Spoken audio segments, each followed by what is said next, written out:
Merci Amaya, merci pour cette introduction, merci pour l'invitation ici à Pampelune. C'est un vrai plaisir pour moi d'être là. Et merci surtout pour le contenu de ton introduction, parce qu'on gagne déjà un peu de temps. Amaya a tout dit. Elle a expliqué que dans tous les systèmes éducatifs européens et des pays industrialisés, on tend à déréguler les systèmes éducatifs, à introduire des quasi-marchés d'enseignement avec de plus en plus de compétition entre les écoles.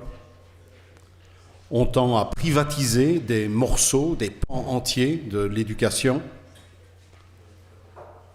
On tend à remplacer les savoirs par des compétences. On tend à placer les élèves, les enseignants, les établissements scolaires sous une pression constante d'évaluation. On a l'omniprésence des technologies de l'information et de la communication dans les écoles. On a des liens de plus en plus étroits entre les établissements d'enseignement et les systèmes d'enseignement, d'une part, et le monde de l'entreprise, d'autre part. Et on a bien sûr cette pression à ce que la et l'unique deuxième langue de tous les citoyens du monde soit l'anglais globalisé, le globish, comme on dit. Tout ça, Amaya, tu l'as dit, et donc la seule question qui reste, c'est pourquoi ? J'ai cru comprendre tout à l'heure à table, mais on avait déjà bu 2 verres de vin, donc je ne suis pas sûr d'avoir tout compris, mais j'ai cru comprendre que ici, souvent on croit que le pourquoi, c'est l'État espagnol. En France, où je fais beaucoup de conférences aussi, et où on aime bien l'État national, on me dit que le pourquoi, c'est Bruxelles, c'est l'Europe. Et à Bruxelles, là où je vis, et où on aime quand même bien Bruxelles et l'Europe, parce que l'Europe apporte beaucoup d'emplois à Bruxelles, on me dit non, le pourquoi et les responsables, c'est l'OCDE, l'Organisation pour la coopération et le développement économique, qui est le grand think tank du capitalisme mondial. Et bien sûr, tous ont un peu raison. C'est clair que l'État espagnol est responsable de ce qu'on fait dans l'enseignement ici. C'est clair que l'État européen est responsable de ce qui se passe un peu partout en Europe, et c'est clair que l'OCDE dicte ses conditions et dicte ses recommandations aux ministres de l'enseignement de tous les pays les plus riches de la planète. Mais au-delà de ces personnes et de ces institutions, la vraie responsabilité, la vraie cause pour moi, elle n'est pas dans des gouvernements ou dans des institutions, elle est dans un système économique qui porte un nom qui s'appelle le capitalisme.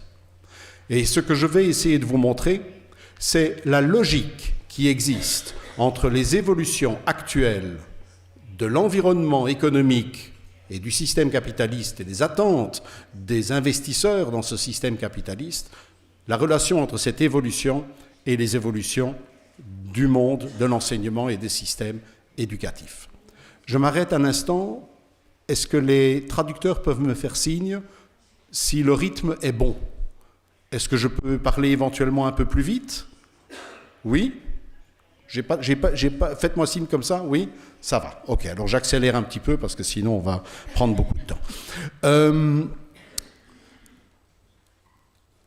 Pour bien comprendre ce qui se passe aujourd'hui, je voudrais faire un petit retour en arrière. Je voudrais remonter au lendemain de la Deuxième Guerre mondiale, dans cette époque, ces 40 années, qui ont vu naître ce qu'on a appelé la massification de l'enseignement. La massification de la participation à l'enseignement secondaire et, plus tard, dans une moindre mesure, la massification de la participation à l'enseignement supérieur. Cette massification, elle a lieu dans un contexte qu'il est bon de se remettre en mémoire.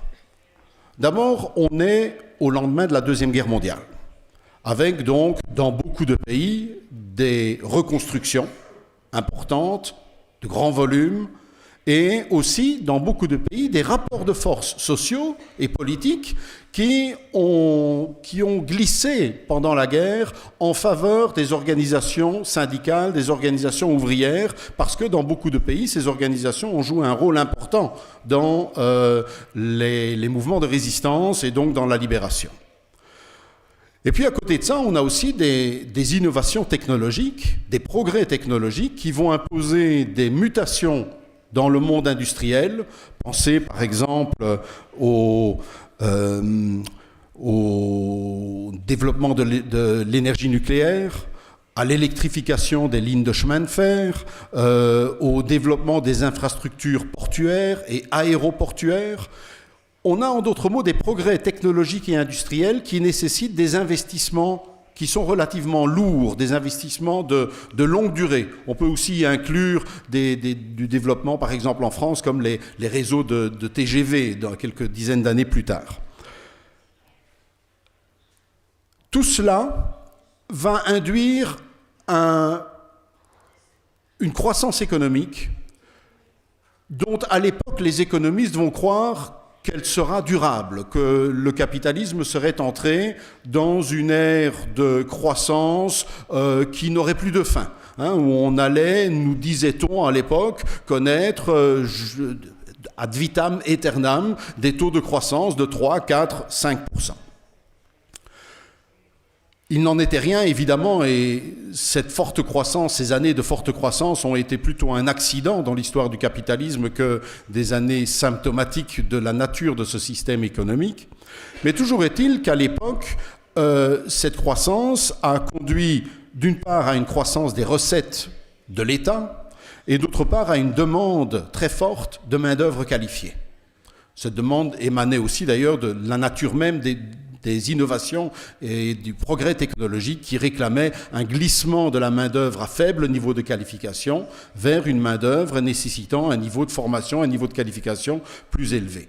Les secteurs en déclin comme les charbonnages, les carrières, étaient des secteurs qui utilisaient traditionnellement beaucoup de main-d'œuvre peu qualifiée, alors que les secteurs émergents, comme tout le secteur tertiaire, mais aussi des secteurs liés aux nouvelles technologies qui émergeaient à l'époque, nécessitaient un niveau de formation, un niveau de qualification plus élevé. Et donc tout cela, joint à la croissance économique, a été un formidable appel, une forte demande de main-d'œuvre qualifiée. Et comme les budgets de l'État étaient en croissance, il a semblé normal aux yeux de tous, que ce soit aux yeux des organisations syndicales, mais aussi aux yeux des organisations patronales, tout le monde a jugé normal que la massification nécessaire de la participation à l'enseignement secondaire et supérieur se fasse de façon centralisée, organisée centralement par l'État et financée aussi centralement par l'État. Voilà pour cette période qui commence au lendemain de la guerre mondiale et que je fais durer jusque... Oh, c'est toujours difficile de mettre des dates. J'ai mis ici 85, j'aurais pu mettre 80 ou j'aurais pu mettre 90. Vous seriez peut-être étonné que je n'ai pas mis le milieu des années 70, parce que c'est tout de même déjà dès le milieu des années 70 que le capitalisme commence à entrer dans une autre époque. Cette autre époque, s'il faut la caractériser, je l'appellerais l'ère des crises. Ça commence avec les chocs pétroliers de 73, 79. Je ne sais pas si ici, au Pays Basque, il vaut mieux pour les francophones dire 73 ou 73. Nous, les Belges, nous disons 73, mais je pense que vous êtes plutôt dans la culture française, donc je vais m'efforcer de dire 73 et 79. 73, 79, les crises pétrolières. À l'époque, les économistes nous disent « Oh, c'est une crise passagère, ça ne durera pas longtemps, on va de nouveau, une fois que ce mauvais moment sera passé, on va de nouveau connaître une forte et durable croissance économique. » Le problème, c'est que dès les années 80, de très nombreux pays, dont celui d'où je viens, la Belgique, se trouvent avec d'énormes difficultés budgétaires. Des soldes nets à financer qui, à l'époque, en Belgique, mais aussi en Angleterre, aussi en partie déjà en France, aussi en Allemagne en partie, et dans certains pays nordiques, atteignaient des niveaux qui n'étaient pas loin de ceux qu'ont connus l'Italie, l'Espagne et la Grèce plus récemment. Et donc, on se disait à l'époque, bon, il n'y a pas de problème, on va résoudre ça à force de privatisation. L'État va vendre des secteurs d'activité au public, et puis après, on renouera de nouveau, le capitalisme ira mieux, et on va connaître de nouveau la croissance. Et puis, quelques années plus tard, il y a eu des crises financières, pas encore mondiales, c'était des crises financières locales, en Europe, au Mexique, en Asie, en Russie. Pas de souci, nous disaient les économistes, on va arranger ça avec les nouvelles technologies et puis surtout avec la globalisation économique, tout va aller mieux et vous allez voir, on va de nouveau connaître une ère de prospérité et de croissance économique. Les nouvelles technologies ont fait long feu, puisqu'en 2000-2001, les investissements dans le secteur des nouvelles technologies se sont effondrés. C'est ce qu'on a appelé l'éclatement de la bulle Internet. Et alors on nous a dit, pas de souci, maintenant on a la solution, on va libéraliser les marchés financiers. On a libéralisé les marchés financiers. En 2007, on a eu la crise financière. Je vais arrêter de vous faire la lecture. Aujourd'hui, plus personne n'en doute. Nous sommes entrés dans une ère d'instabilité de très très longue durée. Nous sommes entrés dans une ère où le capitalisme passe d'une crise dans l'autre.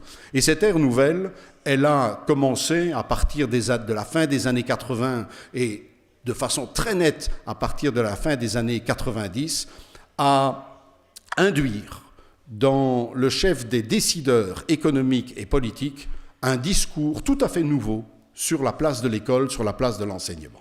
Et c'est de celui-là que nous allons maintenant parler.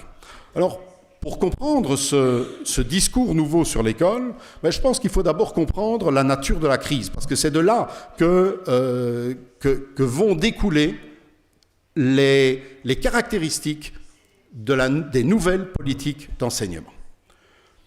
Pour moi, la crise, je m'inscris dans une grille d'analyse marxiste, et pour moi, la crise, c'est d'abord une crise de surcapacité de production. Aujourd'hui, à l'échelle mondiale, les capacités de production ne sont utilisées qu'à raison de 70%. Ça veut dire qu'on ne produit que 70% de ce que l'on pourrait produire, étant donné les machines, les usines, les outils, les matières premières, etc., dont on dispose. On ne produit que ce pourquoi il y a une demande solvable. On pourrait, avec les machines, les usines, etc., qu'on a, produire des éoliennes et des panneaux solaires pour en équiper des villages dans le fin fond de l'Afrique, mais on ne le fait pas parce qu'il n'y a personne là-bas pour payer ces éoliennes et ces panneaux solaires. D'accord ? Et donc, on est loin en dessous de ce que l'on pourrait produire. Les capacités de production sont beaucoup trop grandes. Seulement pour les investisseurs qui ont investi qui ont de l'argent à investir dans l'industrie, ça pose un double problème, ou ça a deux conséquences. Première conséquence, c'est que qui dit surcapacité de production dit aussi excédent de capitaux. Parce que les capitalistes, ceux qui possèdent des capitaux, ont de plus en plus de mal à trouver des secteurs qui promettent d'être durablement rentables. Et la deuxième conséquence de cet excès de capacité productive, c'est que les producteurs, les entreprises qui produisent des biens, des services, sont engagés dans une compétition de plus en plus acerbe. On a une exacerbation de la compétition économique en raison de cette surcapacité de production. Chacun essaye de pouvoir utiliser les machines dans lesquelles il a investi, si pas à 100%, au moins à 80% ou à 90%, et donc il entre dans une compétition plus forte avec ses concurrents. Le problème, c'est que le seul moyen qu'ont les entreprises pour mener cette compétition, c'est d'augmenter leur productivité. Et pour augmenter leur productivité, elles ont entre autres recours aux nouvelles technologies, en particulier aux technologies de l'information et de la communication. Et si elles augmentent leur productivité, si toutes les entreprises augmentent leur productivité, le résultat, c'est qu'on augmente encore la surcapacité de production. Et donc, on est dans un cercle vicieux. Et c'est ça, le cercle vicieux de la crise.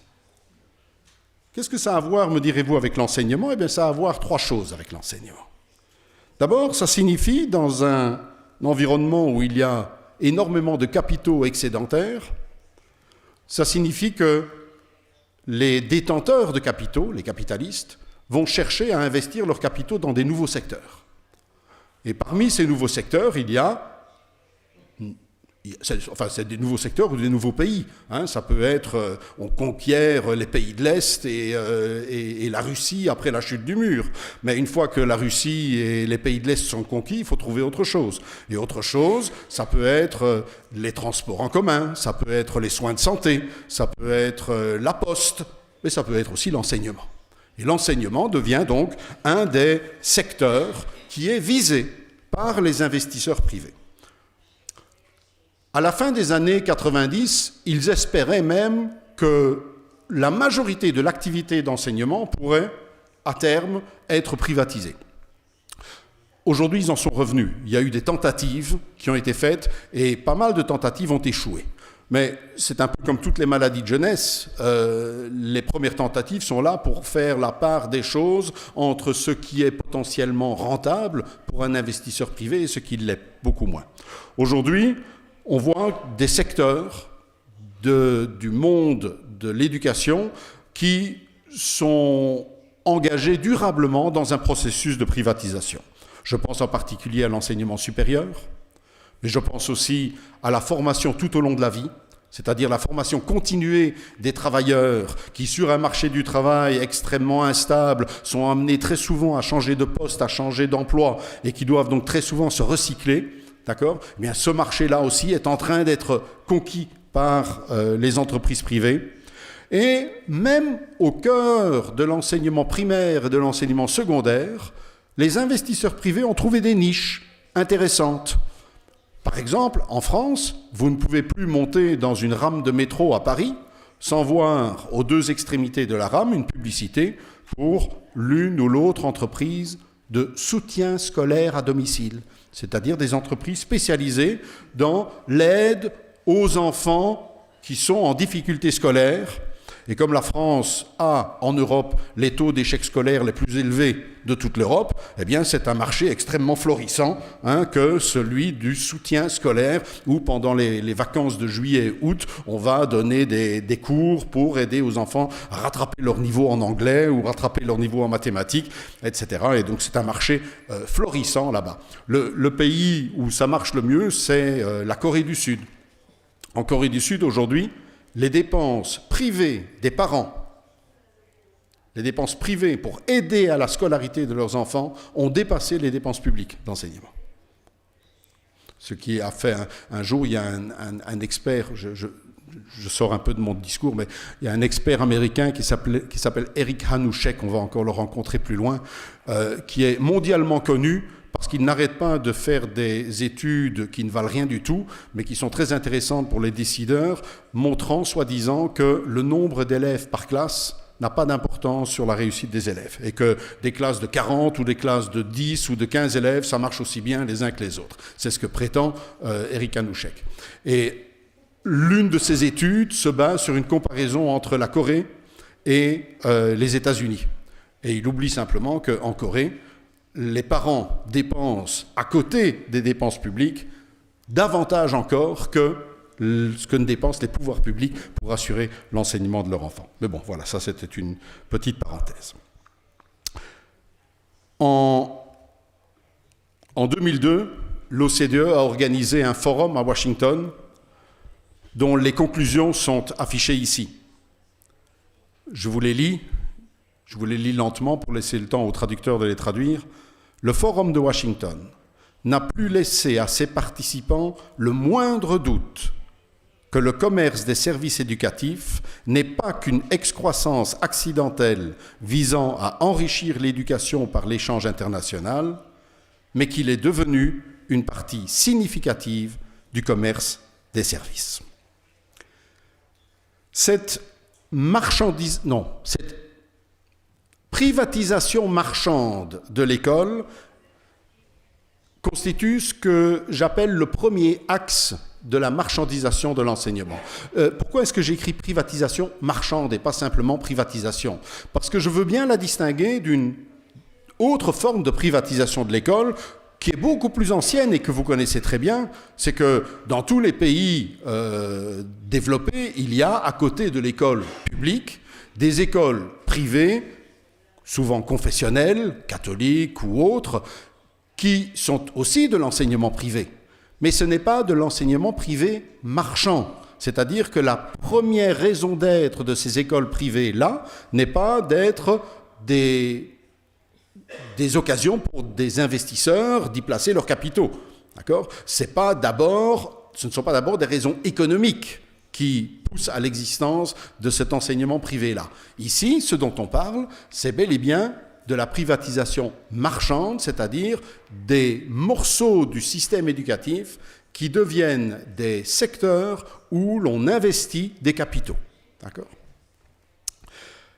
La deuxième forme, le deuxième axe de la marchandisation de l'école, je n'en parlerai pas, enfin je serai très très bref là-dessus, il découle directement de l'excédent de capacité productive. Dans un contexte comme celui-là, les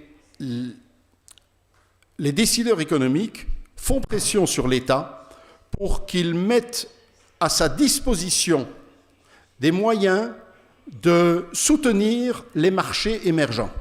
On en a eu un exemple particulièrement frappant entre la fin des années 90 et le début des années 2000 avec l'introduction des technologies de l'information et de la communication.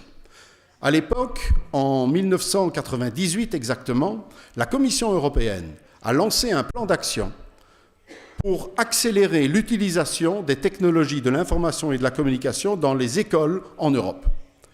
Et ils ont publié à l'époque un document de 70 pages qui vantait les mérites pédagogiques et didactiques des ordinateurs à l'école. Et puis un jour, au moment en fait du lancement du programme en question, Madame Édith Cresson a pris la parole devant un parterre d'industriels réunis à Tours, en France, et elle leur a dit que la raison principale pour laquelle l'Europe voulait que les écoles se dotent d'ordinateurs et de connexions Internet, c'était pour accélérer l'émergence de ce marché en Europe. En d'autres mots, on a dit il faut que les écoles commencent à utiliser les ordinateurs, pas parce que c'est des formidables outils pédagogiques, mais parce que comme ça, les enfants apprendront à l'école à se servir d'ordinateurs et deviendront à leur tour des consommateurs de ce matériel informatique nouveau. Et au sommet de Lisbonne, en 2000, on a même, dans les documents préparatoires du sommet, on a publié un chiffre qui était tout à fait étonnant à l'époque. On nous disait que 49% des achats d'ordinateurs en 2000, donc il y a déjà longtemps, en 2000, 49% des achats d'ordinateurs par les ménages européens se faisaient après qu'un enfant ait appris à se servir d'un ordinateur à l'école.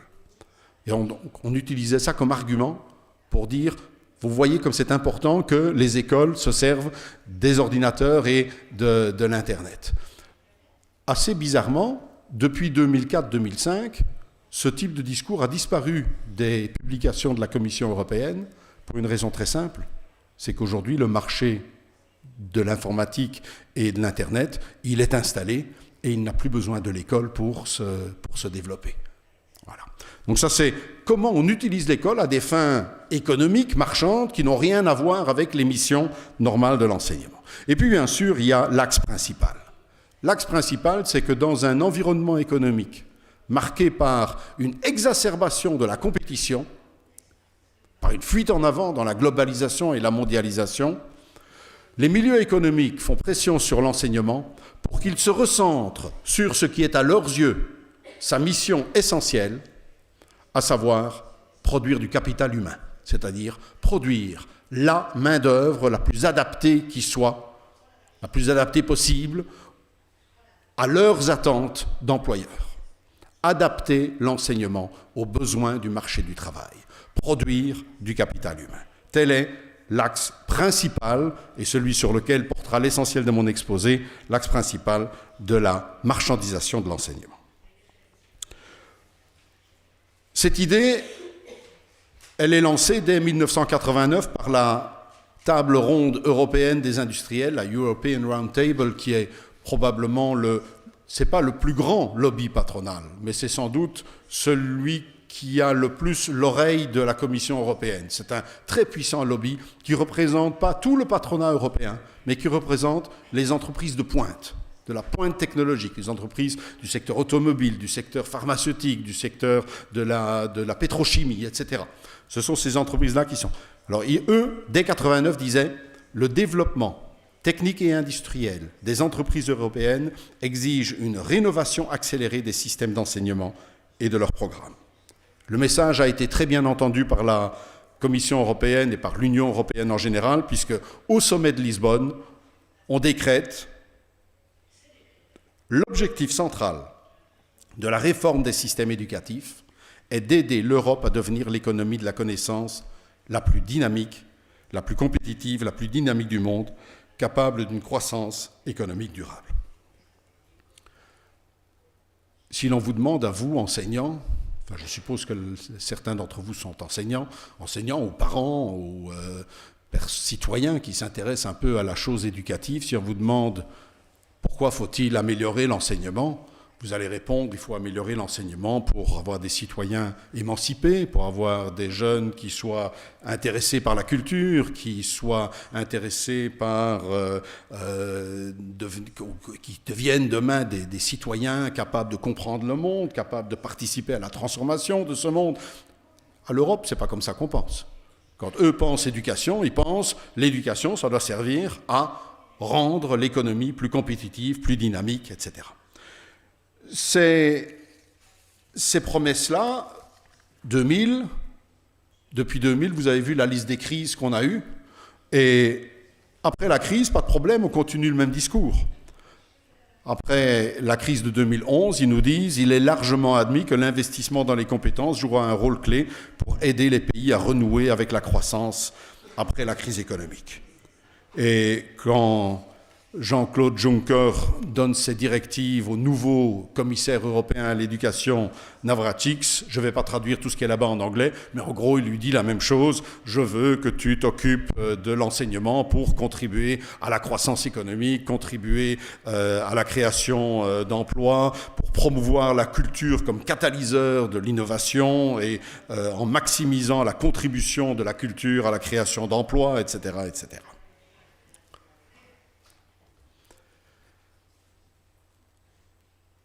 L'OCDE aujourd'hui nous promet que si on pouvait amener tous les élèves au niveau de 400 points en lecture dans les scores PISA, cela impliquerait une croissance cumulée en 10 ans, on a oublié le en 10 ans dans le texte, croissance cumulée en 10 ans du revenu intérieur des pays membres de l'OCDE de 200 000 milliards de dollars. Croissance cumulée, 200 000 milliards. Et ils disent qu'ils obtiennent ça par extrapolation des croissances passées. Ce genre de calcul ne veut strictement rien dire. Ce sont vraiment des calculs. N'importe qui a étudié un petit peu de statistiques sait que ce n'est pas parce qu'on constate que les pays qui ont les meilleurs scores PISA ont aussi un PIB, un produit intérieur brut plus élevé. C'est très bien que ce n'est pas parce qu'on va améliorer les scores PISA qu'automatiquement, par voie de conséquence, on va améliorer le PIB. C'est faire comme si la cause de l'augmentation de PIB serait exclusivement dans les augmentations des résultats PISA, alors que la relation causale peut exactement être le contraire. C'est peut-être parce qu'ils ont un PIB plus élevé qu'ils ont aussi de meilleurs points PISA, parce que comme ils ont un PIB plus élevé, leur enseignement est de meilleure qualité, et donc, vous voyez ce que je veux dire? Donc, dire que ce genre d'automatisme-là, c'est de la poudre aux yeux, ça ne signifie rien du tout. Maintenant, on pourrait quand même se dire, tant pis si c'est un mensonge. On pourrait se dire, c'est quand même une bonne idée. Si les économistes nous disent, on va investir dans l'enseignement pour avoir un enseignement qui serve à la croissance économique, tant pis s'ils se trompent.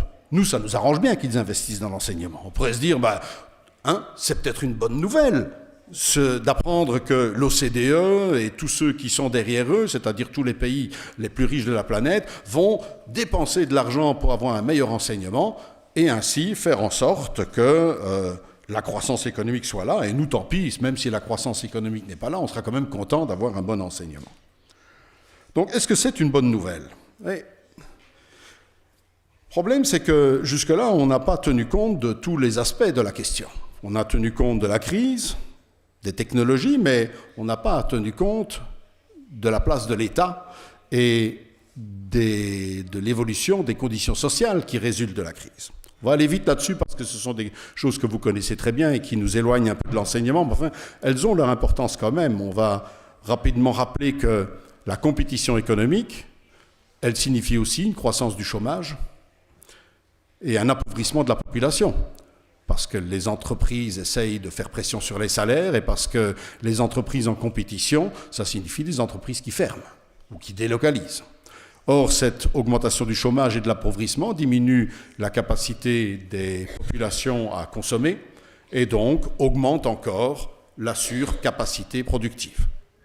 Autre conséquence, au niveau de l'État, celle-là, l'exacerbation de la compétition économique pousse les États à essayer d'attirer des investisseurs, d'attirer des entreprises. Or, que font-elles pour attirer des investisseurs et des entreprises ? Elles diminuent les impôts sur la fortune, elles diminuent les impôts sur les hauts revenus, elles diminuent les impôts sur les bénéfices des entreprises, elles diminuent les charges sociales des entreprises. Regardez, même Hollande, en France, est en train aujourd'hui de saquer dans la sécurité sociale. Les pays sont donc engagés dans une compétition pour réduire la pression fiscale sur ceux qui, justement, pourraient payer, ont la capacité contributive la plus élevée. Résultat, il y a moins de recettes.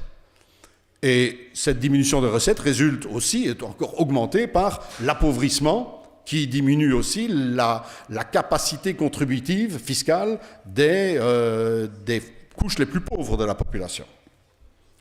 Et cette diminution des recettes conduit à des politiques d'austérité qui, soit dit au passage, augmente l'appauvrissement et le chômage, puisque austérité signifie des fonctionnaires qu'on met à la porte et signifie des allocataires sociaux qui ont moins de revenus. Qu'est-ce que ça veut dire austérité ? Austérité, ça veut dire dépenser moins d'argent. Et dépenser moins d'argent, ça se fait entre autres en prenant l'argent dans le secteur de l'enseignement. Entre 1945 et 1980, entre 1945 et 1980, les dépenses d'enseignement en Europe avaient augmenté de 3% du produit intérieur brut à presque 6% du produit intérieur brut. Et dans certains pays, en Belgique par exemple, on était monté à 7% du PIB en 1980. Donc on avait connu une très forte augmentation des dépenses publiques d'enseignement. Depuis lors, depuis 1980, on est resté à peu près au même niveau. Dans certains pays, on a diminué, dans d'autres pays, on a encore légèrement augmenté, mais le niveau de dépenses moyen est resté le même. Vous allez me dire, ce n'est pas un définancement. Si, c'est un définancement, parce que pendant ces années-là, de 80 à aujourd'hui, les effectifs, le nombre d'élèves, d'étudiants, dans l'enseignement supérieur a continué d'augmenter, et a continué d'augmenter de façon considérable. En d'autres mots, les effectifs ont gonflé et les dépenses publiques sont restées globalement à peu près au même niveau.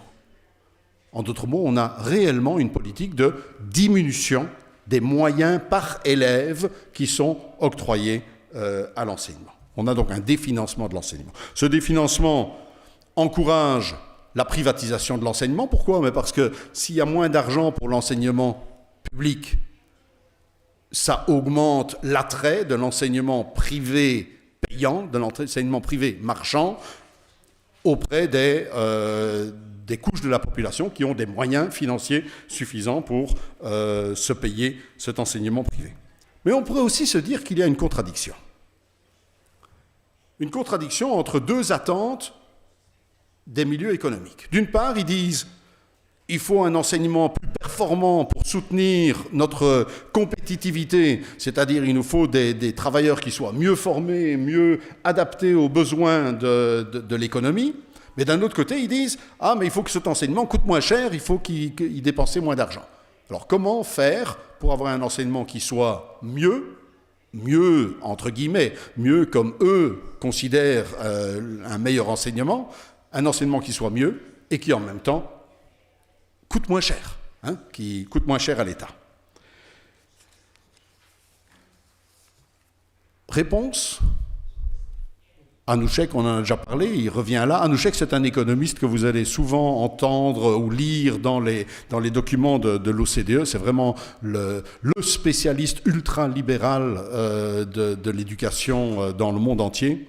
Il répond « Il faut des réformes institutionnelles plutôt qu'une expansion des ressources à l'intérieur du cadre institutionnel existant. » En d'autres mots, il nous dit « De 45 à 80, 85, l'enseignement a surtout connu une croissance quantitative. On a dépensé de plus en plus d'argent, on a eu de plus en plus d'écoles, de plus en plus d'élèves, etc. Et cette croissance quantitative était sans doute nécessaire à l'époque. Mais aujourd'hui, dit-il, il faut arrêter ça. Il faut des réformes institutionnelles, c'est-à-dire il faut changer, non pas, il ne faut pas apporter plus de moyens à l'école, mais il faut changer l'organisation, les contenus, les pratiques pédagogiques, etc. C'est des changements qualitatif qu'il faut aujourd'hui pour adapter l'enseignement, pour adapter mieux l'enseignement à nos attentes, nos attentes d'économistes. La même chose dans un autre document de l'OCDE. Nous devons fixer des priorités dans l'investissement de ressources rares. Développer la formation d'une population, cela coûte cher. C'est pourquoi les politiques d'éducation doivent être conçues de façon à maximiser leurs bénéfices sociaux et économiques. Je suppose que vous aurez compris que le bénéfice social, il est là comme faire-valoir du bénéfice essentiel auquel il pense, qui est le bénéfice économique. OK. Revenons à notre schéma. La contradiction qu'on avait là-bas en noir, elle se résout. Elle se résout comment ?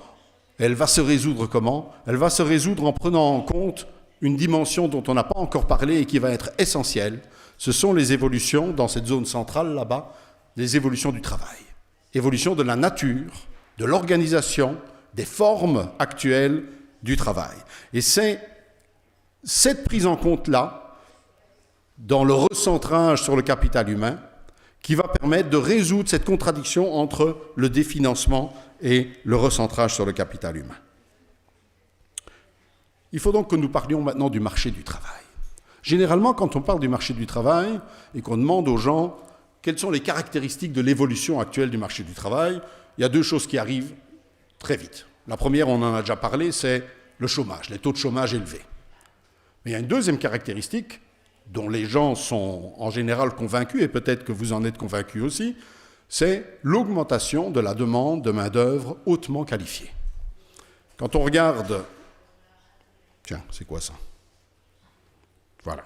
Quand on regarde des graphiques comme celui-là, on aurait tendance de croire qu'on va avoir besoin de plus en plus de travailleurs hautement qualifiés. C'est un graphique qui est publié par le CDFOP, le Centre européen de développement de la formation professionnelle, et qui nous donne l'évolution de 3 catégories de travailleurs. Les travailleurs à haut niveau de qualification, en haut, les travailleurs à un niveau de qualification moyen, au milieu, et les low qualification, travailleurs à faible niveau de qualification, en dessous. De 2000 à 2010, ce sont des statistiques réelles, et de 2010 à 2020, ce sont des études prospectives, ce sont les pronostics faits par le CDFOP, qui est donc un centre de recherche de l'Union européenne. Et qu'est-ce qu'on voit ? On voit que la part des travailleurs hautement qualifiés ne cesse d'augmenter. On passe de 22% à 37% en 2020, alors que la part des travailleurs très faiblement qualifiés diminue, elle passe de 30% à 16%, ou elle devrait passer à 16% en 2020. Donc ça, c'est l'image que l'on associe généralement à ce concept de société de la connaissance. On dit, nous sommes dans une société de la connaissance, une économie de la connaissance, et demain, il n'y aura plus de place sur le marché du travail pour les gens à faible niveau de qualification. Le problème, c'est que dans le même rapport du CDFOP, 2 pages plus loin, on trouve ce graphique-ci. Ce graphique-ci nous donne l'évolution des emplois par type, donc l'évolution des emplois par type d'occupation, par type de job. Et les types d'occupation sont classés selon le niveau de formation requis. Vous avez les high-skilled jobs, c'est-à-dire les emplois qui nécessitent un très haut niveau de formation. Les skilled non-manual, les emplois moyennement qualifiés manuels. Les skilled non manuels, pardon. Les skilled manuels, emplois moyennement qualifiés manuels. Et elementary, ce sont les emplois élémentaires, c'est-à-dire des emplois qui ne nécessitent aucune formation, aucune qualification. Et maintenant, regardez les courbes. Les deux courbes qui grimpent, les deux qui montent, ce sont les high skilled et les elementary. On dirait qu'il y a une contradiction entre ce graphique-ci et le précédent. Dans le précédent, les travailleurs non qualifiés sont en chute, et dans celui-ci, on nous dit les emplois qui ne nécessitent aucune qualification connaissent une croissance énorme. On a l'impression qu'il y a une contradiction. En fait, il n'y a pas de contradiction. La différence, c'est que ce graphique-ci portait sur la structure, sur les niveaux de qualification des travailleurs, alors que ce graphique-ci porte sur les niveaux de qualification requis, demandés par les emplois. Ici, ce qu'on a comme évolution, c'est une polarisation du marché du travail. Une très forte croissance des emplois à haut niveau de qualification et une très forte croissance des emplois à très très faible niveau de qualification et un creusement entre les deux. Et donc la conclusion forcée, quand vous mettez les deux graphiques l'un à côté de l'autre, la conclusion forcée, c'est que les emplois à faible niveau de qualification sont de plus en plus souvent occupés par des travailleurs surqualifiés, qui ont une qualification trop grande pour... Moi qui prends très souvent les trains en France, les TGV, et qui suis donc forcé, à mon grand regret, de me nourrir avec l'infâme nourriture qu'on vend dans les bars des TGV, il m'arrive parfois de faire la causette avec ce monsieur qui vend des pseudo-sandwichs dans un bar de TGV, et je lui demande qu'est-ce qu'il a fait comme étude. Je n'en ai jamais trouvé un qui est moins qu'un bac plus 3. C'est-à-dire, je n'en ai jamais vu un qui n'ait pas au moins 3 années d'enseignement supérieur au-delà du baccalauréat.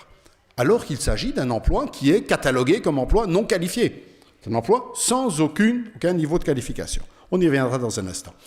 Voici des chiffres qui concernent la France. C'est l'évolution de l'emploi non qualifié en France. Vous remarquez que jusqu'en 1994, ça diminue. Et en fait, cette diminution, elle ne commence pas en 84. Cette diminution, elle commence au début du XXe siècle. Depuis le début du XXe siècle jusqu'en 1994, l'emploi non qualifié régresse en France. Je dis bien début du XXe siècle et pas début du XIXe siècle, parce qu'au cours du XIXe siècle, ça a été le contraire. Au XIXe siècle, on a eu une augmentation de l'emploi non qualifié. C'est le résultat du machinisme qui remplace des ouvriers qualifiés par des ouvriers non qualifiés. Mais au XXe siècle, on a une diminution de l'emploi non qualifié. Parce qu'on continue de produire des voitures et des avions, mais il faut aussi réparer des voitures, il faut aussi des ateliers pour entretenir les avions. Et donc, on voit l'emploi non qualifié qui régresse. Et à partir de 1994, c'est extraordinaire, c'est depuis 1994 que l'OCDE et la Banque mondiale nous disent « nous sommes entrés dans la société de la connaissance et la société de l'information ». Eh bien, depuis que nous sommes entrés dans la soi-disant société de la connaissance, on voit l'emploi non qualifié qui grimpe, et qui grimpe pas un peu, il grimpe en flèche, il grimpe très très fort. Ça, c'est des chiffres américains qui montrent la même chose, je vais les passer parce que ça va être trop long sinon. Et donc, qu'est-ce qu'on voit ? Qu'est-ce qu'on a vu ? On a vu que la première caractéristique de l'évolution du marché du travail, c'est une polarisation des niveaux de formation, des niveaux de qualification. Polarisation qui résulte de 2 facteurs. D'une part, le développement des technologies de l'information et de la communication. Disons très brièvement, parce que ça nous entraînerait trop loin, mais très brièvement, quels sont les emplois qui sont faciles à remplacer par des ordinateurs ou par des machines programmées par des ordinateurs ? Ce ne sont pas les emplois à très haut niveau de formation, mais ce ne sont pas non plus les emplois à très faible niveau de formation. L'emploi de la personne qui va venir nettoyer cette salle, par exemple, quand la conférence sera terminée, est très difficile aujourd'hui encore à remplacer par un robot ou par une machine. Par contre, des emplois qualifiés de niveau intermédiaire, qui font appel à une formation pointue, mais qui peut facilement être codifiée dans un algorithme, ces emplois-là, ce sont ceux qui aujourd'hui disparaissent au profit de machines, d'ordinateurs, de technologies de l'information et de la communication. Et c'est ça qui explique, selon les économistes, et je pense qu'ils ont, enfin, pas les économistes, mais les experts en sciences du travail, qui explique le creusement, la polarisation du marché du travail, avec une disparition des emplois à niveau de qualification intermédiaire, et une croissance des emplois non qualifiés ou très peu qualifiés, et une croissance aussi des emplois très très fortement qualifiés. Polarisation du marché du travail. Quelle est la conséquence sur l'enseignement? Mais si le marché du travail devient plus inégal, ça n'a aucun sens de poursuivre un discours datant des années 50, 60, que l'école, elle, devrait être de plus en plus démocratique. Si le marché du travail se polarise, il faut, en bonne logique de rationalité économique, que l'école se polarise aussi. Vous allez me dire, oui, mais enfin, il n'y a personne qui pense comme ça, ou il n'oserait pas écrire les choses comme ça. Eh bien, détrompez-vous. Voici, oui, j'ai ajouté une petite flèche là, le définancement de l'enseignement contribue lui aussi, bien sûr, à augmenter les inégalités. Je voudrais encore, avant d'apporter les preuves qu'il y a des gens très cyniques, dire quelque chose. Depuis 10 ans, depuis 12 ans, depuis qu'existent les enquêtes PISA, on observe, c'est un des résultats les plus intéressants des enquêtes PISA et qui est très rarement discuté ou commenté, on observe que les inégalités sociales dans les écoles, c'est-à-dire les inégalités de résultats entre enfants de familles riches et enfants de familles pauvres, le fossé entre les performances en maths des enfants de familles riches et les performances en mathématiques des enfants de familles pauvres, ce fossé a tendance, dans pratiquement tous les pays, à augmenter depuis les premières enquêtes PISA jusqu'à aujourd'hui. Et les chercheurs en éducation se perdent en conjectures sur l'explication et l'origine de cette augmentation. Et sans doute qu'il y a des tas d'explications à avancer, mais je pense qu'il y en a une qui est fondamentale et qui est celle-ci.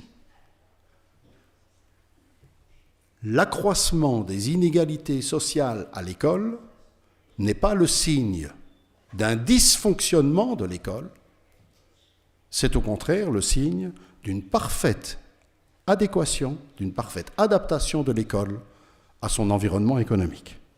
C'est un peu cynique, mais c'est comme ça. L'école est très bien en phase avec l'évolution de la société.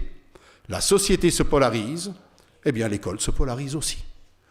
Alors bien sûr, ça ne se passe pas comme ça passe par toutes sortes de mécanismes, mais le résultat est assez impressionnant. En 2004, M. Tello a remis au président de la République française un rapport sur le changement de l'école. En fait, entre 1995 et aujourd'hui, il n'y a pas un seul pays européen où on n'ait pas pondu au moins tous les 4 ans un grand rapport sur les nécessaires transformations de l'école. On est en permanence en train de transformer l'école. Mais bon, ça c'est le rapport Tello en France. Dans le rapport Tello, on peut lire ceci. On peut lire d'abord que la part des emplois peu qualifiés demeurera considérable, je ne le lis pas entièrement, je prends l'essentiel, la part des emplois peu qualifiés demeurera considérable dans l'avenir et que certains domaines devraient même donner lieu à une création d'emplois importante. Donc M. Tello montre qu'il connaît les statistiques qu'on vient de voir juste avant. Il y aura encore beaucoup d'emplois non qualifiés et même de plus en plus dans certains secteurs. Et il conclut alors ceci, et là on va le lire entièrement. La notion de réussite scolaire, la notion de réussite scolaire pour tous ne doit donc pas prêter à malentendu. Elle ne veut pas dire que l'école devrait se proposer de faire que tous les élèves atteignent les qualifications scolaires les plus élevées. Ce serait à la fois une illusion pour les individus et une absurdité sociale, puisque les qualifications scolaires ne seraient plus associées même vaguement à la structure des emplois. En d'autres mots, M. Tello nous dit bien clairement, puisque sur le marché du travail, on va avoir besoin encore toujours d'ingénieurs et d'éboueurs, de docteurs et de remplisseurs, de distributeurs de canettes de Coca-Cola, eh bien, il faut que l'école oublie son idée de faire amener tout le monde au niveau le plus haut. Il faut que certains soient préparés à occuper les postes les plus élevés et d'autres. Vous allez me dire, mais oui, mais ça a toujours été comme ça. Bien sûr, ça a toujours été comme ça.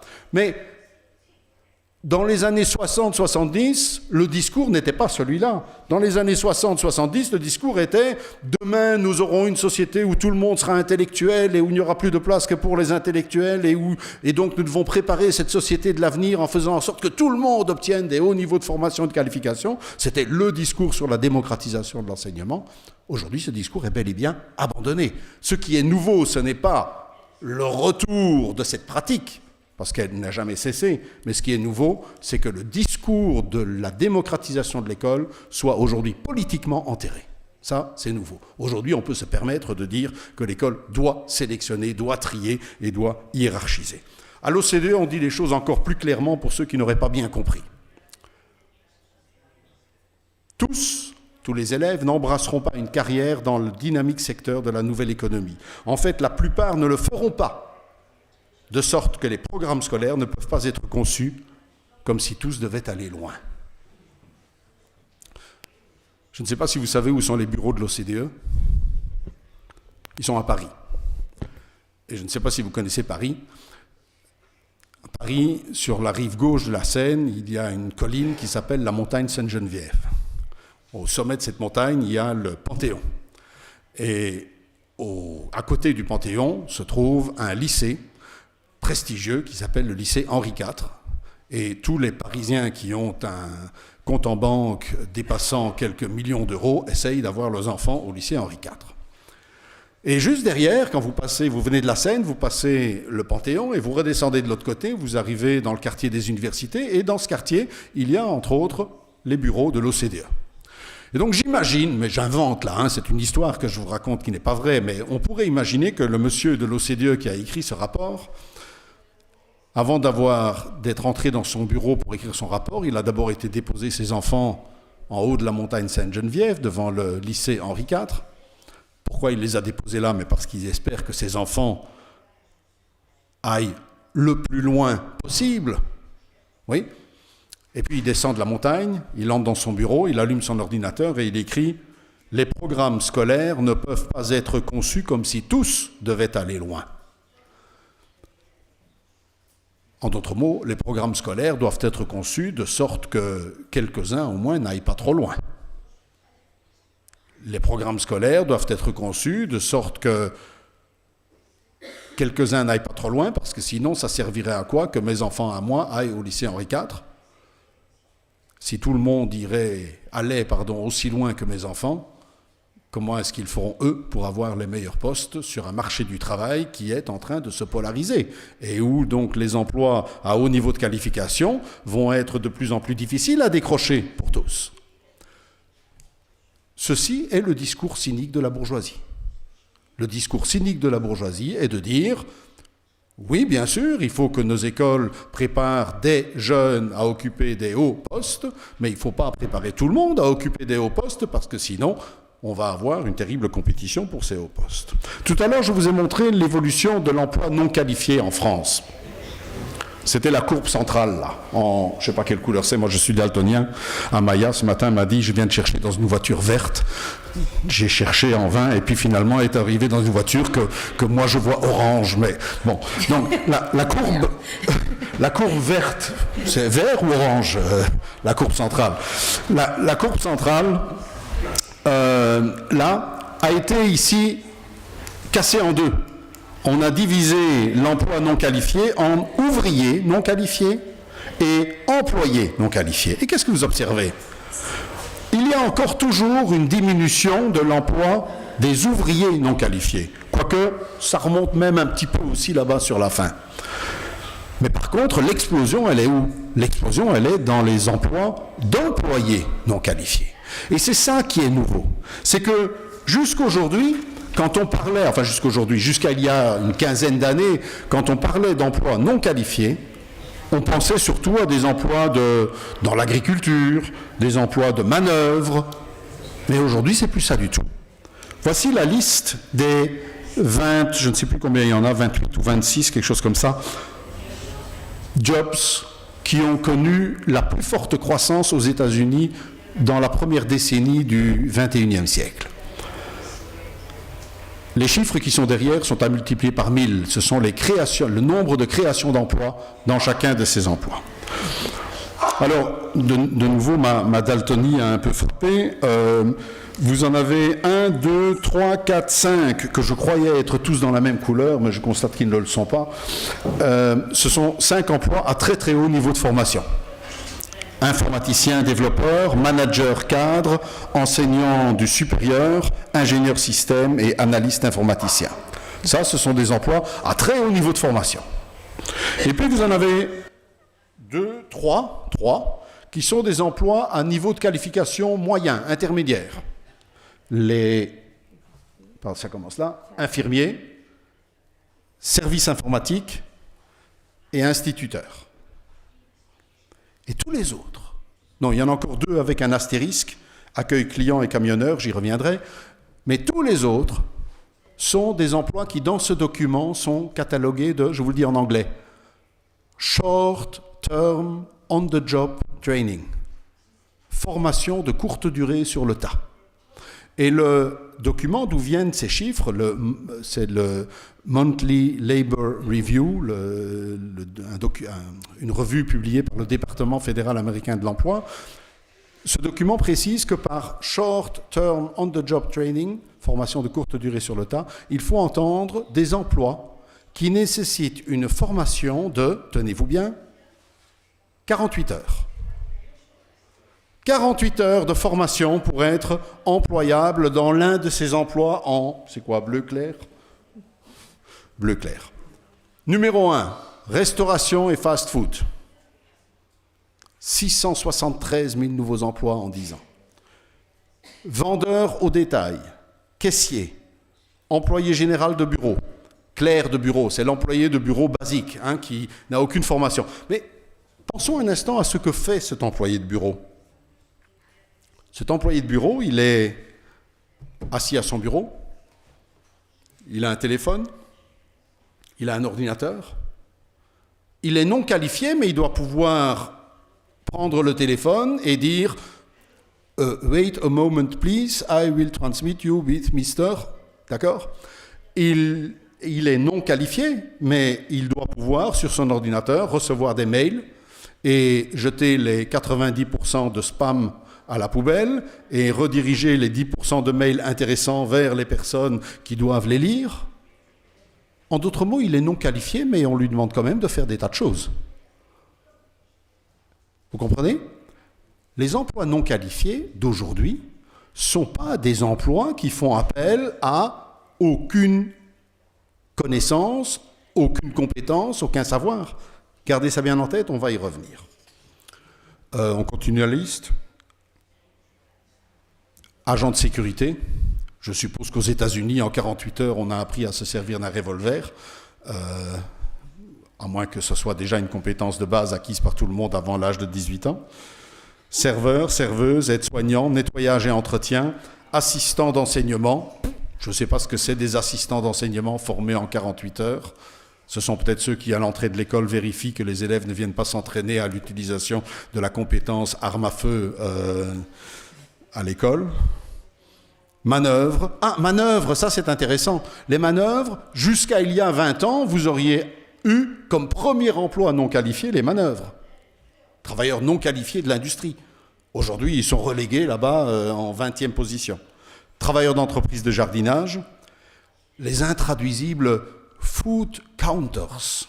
Food counters, littéralement ceux qui comptent la nourriture. Vous savez qui c'est, les food counters ?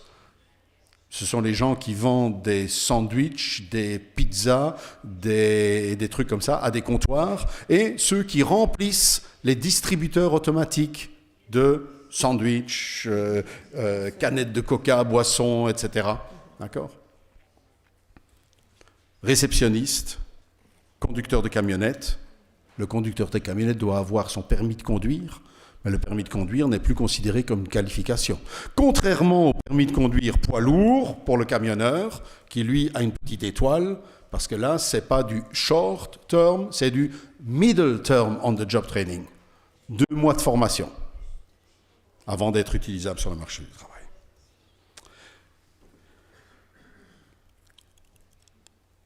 Pour comprendre l'impact que cette polarisation va avoir sur les contenus d'enseignement, il faut maintenant faire intervenir encore une autre caractéristique de l'évolution du marché du travail. Le rythme de développement des technologies, mais aussi l'environnement économique extrêmement instable qui est induit par l'instabilité des crises à répétition, rend le marché du travail terriblement imprévisible. Il est impossible de prévoir aujourd'hui quels seront les emplois porteurs dans 10 ans, dans 20 ans. Et il est donc également impossible de savoir aujourd'hui quelles seront les qualifications, quelles seront les formations dont on aura besoin sur le marché du travail dans 10 ans ou dans 15 ans. L'horizon de prévisibilité se rétrécit terriblement. Une autre évolution, c'est la précarité de l'emploi. Je ne pense pas qu'il faille faire un long discours là-dessus. Elle résulte de l'appauvrissement, mais elle résulte aussi de la compétition entre les entreprises. Précarité de l'emploi qui fait que les travailleurs sont amenés, beaucoup plus que par le passé, à changer souvent de poste, à changer d'emploi, à changer de poste au sein même d'une même entreprise. Et ces deux facteurs, aussi bien la précarité de l'emploi que l'imprévisibilité du marché du travail, conduisent les économistes à dire que l'exigence clé dans l'embauche de travailleurs aujourd'hui, c'est l'exigence de flexibilité. Quand vous lisez des documents à caractère économique, sociaux, ou des documents sur l'éducation ou sur le lien entre économie et éducation, le mot qui revient à chaque page, c'est le mot flexibilité ou le mot adaptabilité. Et on retrouve ça dans une série de textes. Déjà, Edith Cresson, ça fait déjà quelques années, ça, quand Edith Cresson était commissaire européen à l'éducation, c'était les années 90, elle écrivait que dans nos sociétés et nos économies en évolution rapide, le savoir est devenu un produit périssable. Le savoir est un produit périssable. Ce que nous apprenons aujourd'hui sera dépassé, voire superflu demain. Et c'est clair que si on pense le savoir, si on pense l'apprendre uniquement en fonction des besoins du marché du travail, des besoins de l'économie, elle a raison, d'accord ? Mais évidemment, ça n'a raison que si on inscrit sa vision de l'école et sa vision de l'apprentissage dans ce cadre étroit des besoins de l'économie. Ça, c'est un extrait d'un rapport d'un think tank sur l'éducation en Belgique, en Flandre plus exactement, parce que nous, en Belgique, on est quand même le seul pays qui a réussi la prouesse de séparer son enseignement en deux, sans même plus avoir, je sais bien que vous n'êtes pas des grands fans des États centraux, mais nous, on n'a même plus un ministère national de l'éducation, on a 2 ministères complètement séparés. Bon, on écrit donc, dans le monde du travail et sur le marché du travail, on ne cherche pas des travailleurs qui savent et qui peuvent beaucoup, mais des travailleurs qui sont et qui restent compétents, c'est-à-dire capables et adaptables. Il y a un mot-clé là, c'est le mot compétent. Et en fait, la quête de flexibilité va se traduire par cette formidable mutation des contenus d'enseignement qui est en cours dans tous les pays industrialisés aujourd'hui, dans tous les pays membres de l'OCDE. Le glissement de programmes qui jadis étaient formulés en termes de savoir, de connaissances, vers des programmes qui sont formulés en termes de compétences.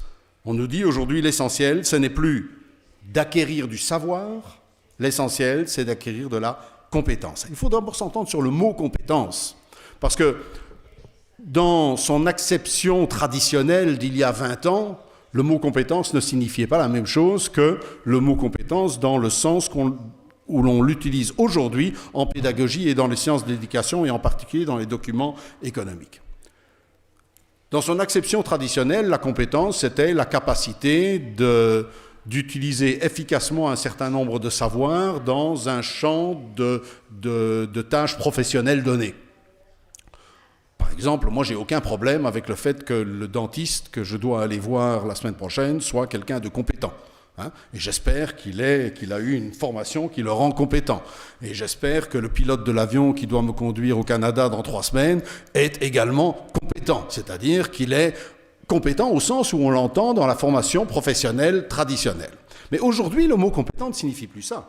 Aujourd'hui, quand on dit que l'enseignement doit s'orienter sur les compétences ou qu'on doit utiliser une pédagogie de l'approche par compétences, ça signifie qu'il faut se concentrer non plus sur les connaissances, mais sur la capacité de mobiliser des connaissances. Ce qui est important, ce n'est plus ce que l'on sait, ce qui est important, c'est ce qu'on arrive à faire avec même des savoirs que l'on ne maîtrise pas tout à fait.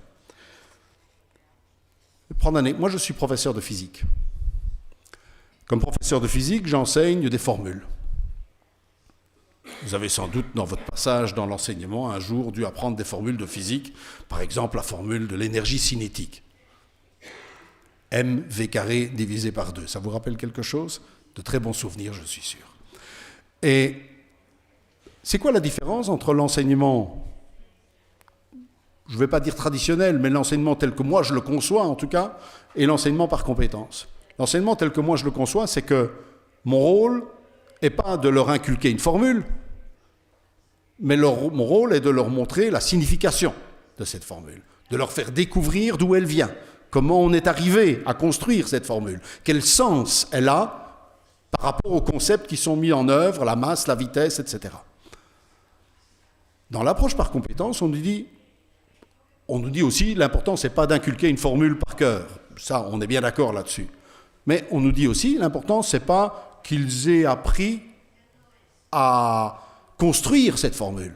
L'important, c'est qu'ils sachent l'utiliser efficacement dans un problème. Et je ne sais pas si vous voyez ce glissement. On passe d'une vision d'un enseignement qui cherche à rendre intelligent, qui cherche à émanciper, on passe vers une vision d'un enseignement qui cherche à rendre efficace. Un enseignement axé sur l'efficacité, sur la productivité du savoir. Bien. Pour quelles raisons ces compétences, somme toute assez classiques, se retrouvent-elles maintenant sur le devant de la scène, demande l'OCDE? Réponse, c'est parce que les employeurs ont reconnu en elles des facteurs clés de dynamisme et de flexibilité. Une force de travail dotée de ces compétences sera à même de s'adapter continuellement à la demande et à des moyens de production en constante évolution. Vous voyez bien là-bas le lien entre l'orientation sur les compétences et la demande de flexibilité, d'adaptabilité qui résulte des évolutions sur le marché du travail. Même chose dans notre groupe de réflexion belge, la popularité croissante des compétences dans les systèmes éducatifs s'explique par la volonté de rapprocher l'éducation du marché du travail en préparant mieux les étudiants à travailler de manière flexible, adaptable dans leur vie professionnelle.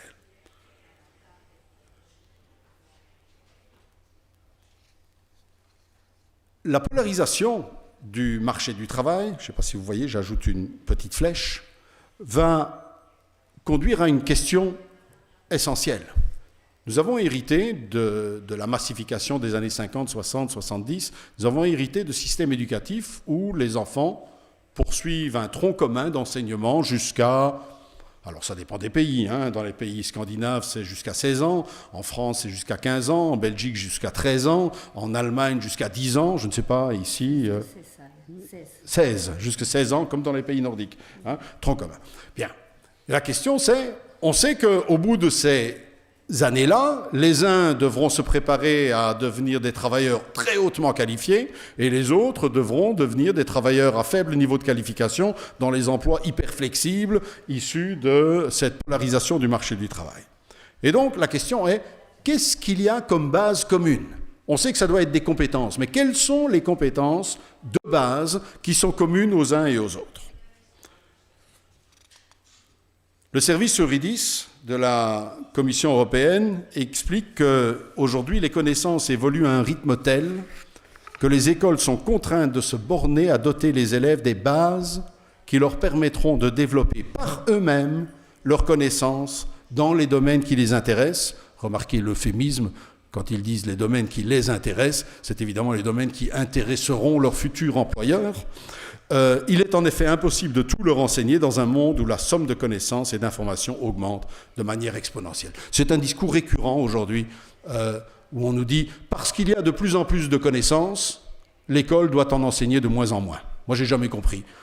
Pourquoi ? Parce qu'il y a plus de connaissances, il faudrait moins en enseigner. Moi, je dirais plutôt que parce qu'il y a plus de connaissances, il faudra en enseigner davantage. Mais non, aujourd'hui, la logique veut que parce qu'il y a trop de connaissances, il faut arrêter de vouloir en enseigner beaucoup. Bon. Et donc, on a créé ce... Je sais que le titre fait frémir les mathématiciens, mais c'était la meilleure façon que j'avais de le décrire. Ce plus petit commun dénominateur, c'est-à-dire cette base de connaissances communes. Alors, quelles sont ces bases de connaissances communes ? On va les lire ensemble et je vous demanderai de penser à un de ces emplois non qualifiés dont on a vu la liste aux États-Unis là-bas tout à l'heure, hein, les Short Term on the Job Training. Prenons par exemple la personne qui nous vend des sandwichs dans les trains à haute vitesse. Communication dans la langue maternelle. Madame, monsieur, le bar est ouvert en voiture 7. Communication dans une langue étrangère. The bar is open in coach 7. Der Bar ist geöffnet in Fahrzeug 7. The bar is open in Rijtuig 7. Tu peux nous le dire en... Ah, mais non, on ne le dit pas en basque dans les trains, si. Est-ce qu'on le dit en basque dans les trains aussi ? La communication dans une langue étrangère, là aussi c'est un euphémisme, hein, parce qu'on dit une langue étrangère. On nous laisse croire que ça peut être n'importe quelle langue étrangère. Oui, ça peut être n'importe quelle langue étrangère pour les Anglais. Mais pour les autres, c'est l'anglais. On est bien d'accord là-dessus. Les Anglais, eux, ils peuvent apprendre une langue étrangère. Nous, on apprend la langue étrangère, le globish, l'anglais globalisé. Culture mathématique, compétences de base en sciences et technologies. Il ne s'agit pas d'acquérir une formation pointue en mathématiques. Les vieilles mathématiques modernes qui poussaient à réfléchir ont été depuis longtemps enterrées et passées à la trappe. Il s'agit cette fois d'acquérir des compétences de base en sciences et technologies. Notre vendeur de sandwich et de café dans son bar, il a derrière son bar 4 appareils différents pour lire des cartes bancaires. Il a 6 appareils différents de chauffe, c'est-à-dire un four mixte, un four micro-ondes, un truc pour griller des toasts, et puis j'ai oublié les 2 autres. Enfin bon, il y a plein d'appareils pour un truc pour chauffer des saucisses dans de l'eau, etc. Et puis surtout, tout à fait derrière, si vous avez pris le TGV un jour, le train à grande vitesse en France, tout à fait derrière le bar, il y a un grand panneau. Et derrière ce grand panneau, il y a tous les fusibles, tout le système électrique de la voiture du bar. Et si un jour il y a une panne de courant sur la ligne, il ne peut pas remettre en route tous ces appareils dans n'importe quel ordre. Il doit les remettre en route dans un certain ordre et brancher les fusibles dans un certain... Et tout ça est expliqué sur une grande feuille. Et donc il lui faut un minimum de compétences de base en sciences et technologies pour pouvoir faire ça. Il faut de la culture numérique.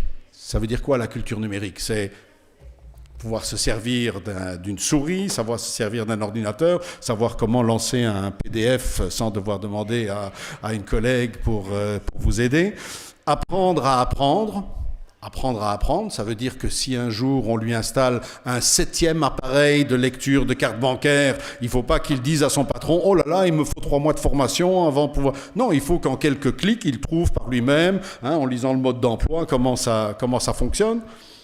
Compétences interpersonnelles, interculturelles, compétences sociales, civiques et sensibilité culturelle.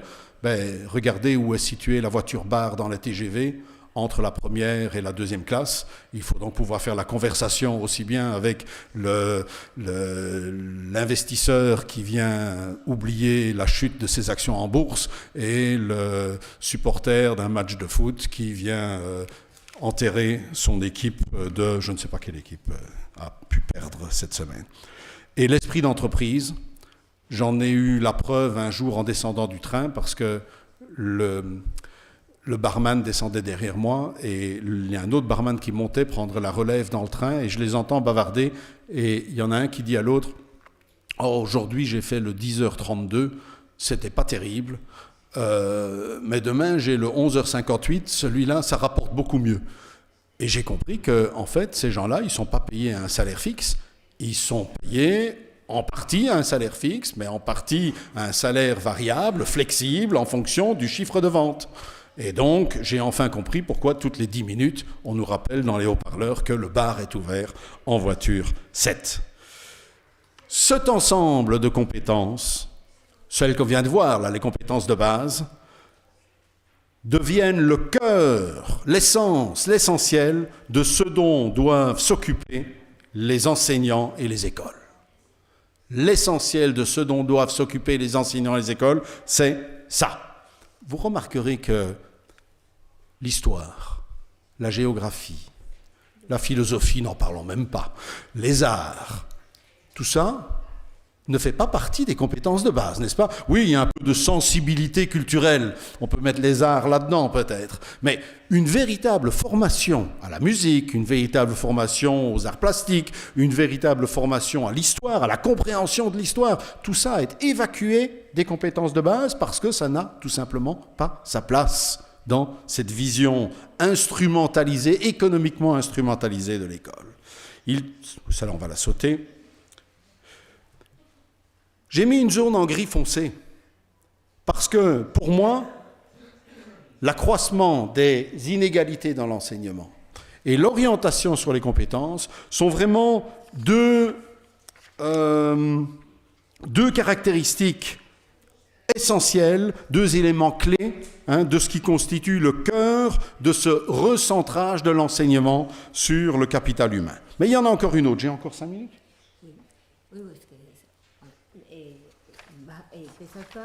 Pesatuta genuen egitea zazpiak arte atsebenalditxo bat 10 minutu nahiko densoa dela eta baita ere arnasa hartzeko usteko nikori eta gero etxanda.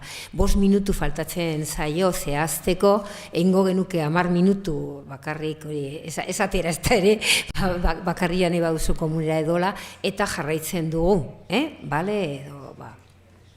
Je peux encore continuer un peu? Oui. Bon. Excusez-moi, j'ai été un peu long, je me suis laissé entraîner dans quelques écarts. Et puis, je me rends compte que comme il y a la traduction, j'ai tendance à parler plus lentement, mais du coup, mon rythme est... Bon, ça va. Alors, on va avancer. Il y a encore une dernière caractéristique de ce recentrage sur le capital humain qui est quand même importante à souligner. Oui, celle-là, on va la sauter. Voilà, on y arrive.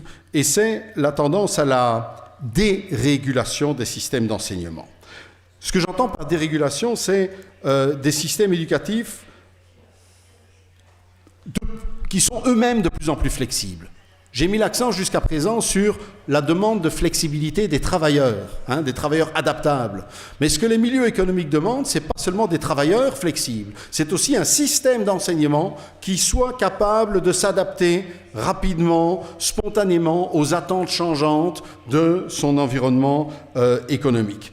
Et donc, il plaide pour ça, pour une dérégulation, une déréglementation, si vous préférez, de l'éducation, par plus de place à la compétition, plus de place à un quasi-marché scolaire, où les parents choisissent librement leur école pour mettre les écoles plus en compétition les unes avec les autres, par l'abandon du rôle régulateur de l'État, par l'introduction de méthodes managériales dans l'enseignement. Et le définancement joue aussi un rôle là-dedans, parce que si les écoles, les systèmes éducatifs disposent de moins de moyens, une bonne façon de faire gérer cette austérité, c'est de la déléguer au niveau des écoles elles-mêmes. C'est de leur dire « Ah, mais on va vous donner de l'autonomie, vous allez pouvoir décider vous-même ce que vous faites avec les budgets réduits qu'on va vous donner. » Donc, on diminue les budgets, mais on dit aux écoles « Mais vous pouvez décider vous-même où vous prenez l'argent et comment vous... » D'accord ? Voilà. Quand les économistes qui ont l'oreille de la Commission européenne et de l'OCDE se demandent comment on va réaliser tout ce qu'on a vu là-bas, comment est-ce qu'on va le réaliser, ils répondent, il faut mettre en place des politiques qui améliorent les incentives, les incitants qui pèsent sur les écoles. Et ces politiques, il y en a 3. Premièrement, des systèmes de responsabilisation qui mesurent soigneusement, qui évaluent soigneusement les performances des élèves. Donc le premier point, c'est l'évaluation. Mettre en permanence les élèves, les écoles, les systèmes sous la pression de l'évaluation. Deuxième point, choice and competition in school, le libre choix des parents et la compétition entre les écoles. Et le troisième point, l'autonomie locale qui permet aux écoles de faire les choix et qui obligera aussi les écoles à faire les choix appropriés. Les mêmes auteurs, Vosman-Schutz, expliquent que des politiques qui introduisent la compétition, le libre choix et les forces du marché dans le système scolaire montrent qu'elles possèdent un fort potentiel pour faire évoluer le système scolaire vers un niveau d'efficience plus élevé.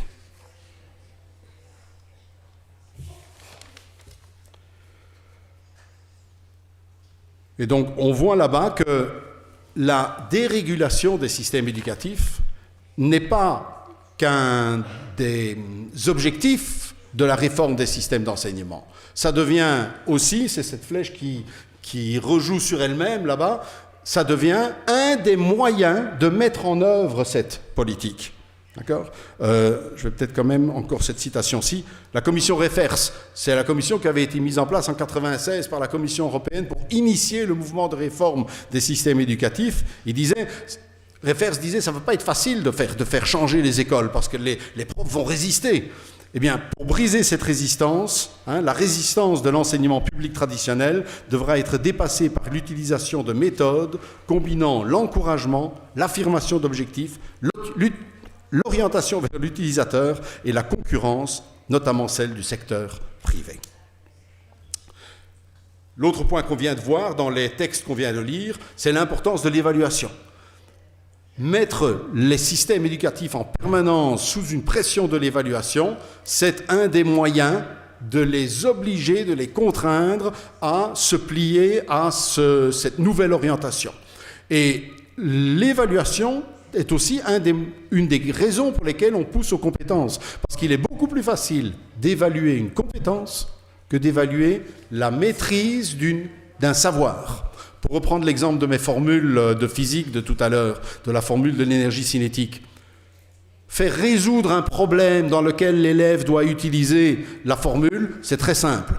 Et on peut avoir une grille d'évaluation très très simple, telle erreur moins 1, telle erreur moins 2, réussi plus autant. Ça marche très bien, c'est très facile à corriger, ça va vite. Mais poser des questions qui me permettent de savoir dans quelle mesure l'élève a compris les concepts qui sont les concepts théoriques qui sont en œuvre dans cette formule, les liens entre ces concepts, le sens de ces concepts, ça ne se résout pas avec des petits problèmes faciles à résoudre et à évaluer. Ça nécessite un entretien avec l'élève, ça nécessite de pouvoir le laisser s'exprimer sur le sujet et de voir dans quelle mesure sa maîtrise des concepts est juste et pas juste. C'est beaucoup plus difficile, en d'autres mots, à évaluer, et certainement à évaluer par des tests standardisés de type PISA ou autre. Et donc, la nécessité d'une évaluation vient au secours de l'orientation sur les compétences, parce que quand on est obligé d'évaluer en permanence les systèmes, on ne peut pas le faire avec un système d'enseignement qui vise les savoirs, la compréhension des savoirs, et on peut beaucoup mieux le faire avec les compétences. Dernier point, la dérégulation va bien sûr renforcer les inégalités dans le système éducatif. Pourquoi ? Parce que quand les écoles sont davantage en concurrence entre elles, qu'est-ce qui se passe ? Quand il y a libre choix et concurrence, vous avez très vite un développement inégal entre les écoles. Vous avez des phénomènes de polarisation sociale, avec des écoles de riches et des écoles de pauvres, des écoles d'élite et des écoles poubelles qui se développent, qui s'accroissent au fur et à mesure où la régulation par l'État diminue, que le financement diminue, eh bien, les inégalités, elles, vont augmenter. Et donc, ça va être une façon comme une autre d'adapter l'enseignement à ce marché du travail qui est en train de se dualiser. J'ai ici quelques citations, mais je ne vais pas vous les commenter, qui montre que les systèmes éducatifs les plus dérégulés sont aussi ceux qui ont le plus d'inégalités sociales, et en particulier deux pays, la Finlande et la Suède, qui sont souvent montrés en exemple positif. Eh bien, il faut savoir que depuis 15 ans maintenant en Suède, depuis 10 ans en Finlande, on est en train d'abandonner le système d'école publique qu'ils avaient jusque-là et de mettre en place plus de compétition entre les écoles. Et qu'est-ce qu'on constate? Eh bien que depuis 10 ans, les 2 pays européens où les inégalités sociales ont le plus augmenté, ce sont précisément la Suède et la Finlande. Et donc moi je suis persuadé qu'aujourd'hui on montre encore la Finlande en exemple comme système éducatif modèle, mais je suis persuadé que ce discours on pourra l'enterrer d'ici quelques années si les évolutions actuelles continuent. Je ne sais pas pourquoi je vous remets le schéma, parce qu'il est fini, il est complet. D'ailleurs, je ne vois pas où j'aurai encore de la place pour ajouter une flèche. Ah si, oui, la dérégulation encourage aussi la privatisation, parce que c'est, comment dire, ça ouvre la voie à la privatisation marchande. Hein. Quand les écoles, quand vous avez le libre choix qui est introduit, prenons l'exemple de la Suède dont je viens de parler, les Suédois ont introduit un chèque scolaire, donc une liberté de choix des parents. Eh bien, qu'est-ce qui se passe? Il y a plein d'écoles privées marchandes qui s'ouvrent, où on doit payer cher et vilain pour avoir une place pour son enfant. Et donc, le marché de l'enseignement se développe par conséquence, par suite de ces processus de dérégulation. On va terminer sur cette ultime citation de l'OCDE qui nous dit que le développement de sources d'informations et de connaissances différentes va entraîner un déclin rapide du monopole des établissements scolaires dans le domaine de l'information et du savoir.